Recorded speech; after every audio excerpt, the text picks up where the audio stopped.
So what's up guys, samahan niyo ako sa today in my life. It's already 3 PM na pala, so supposedly mag-alas 4 na. Ngayon guys, samahan niyo ako mag-iihaw tayo ng baboy dito. Note nga pala guys, itong yung pinakauna kong bila. Sheesh! At ayun na nga yung mga baboy guys na ihawin natin mamaya yan sa akin. Joke lang. So yan guys, yan yung ihawin natin. So piniprepare ko pa yung ulo. At yun na nga guys, before tayo magsisimula, nalimutan ko tong panghipit na to talaga naman. So hiniram ko pa to talaga kila tita.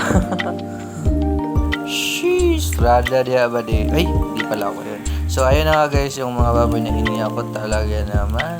Sarap-sarap. At saka ang bango pa ng usok guys. At saka ano lang pala, may hotdog din ako na sinabay dyan. So papakita ko sa inyo.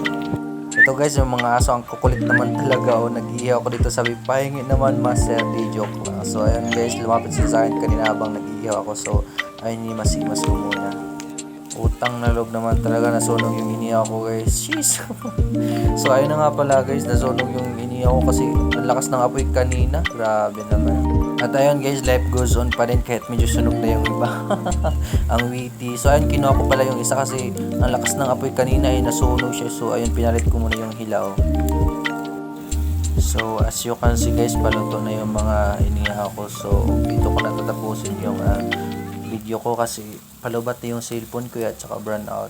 So maraming salamat guys. I love you all.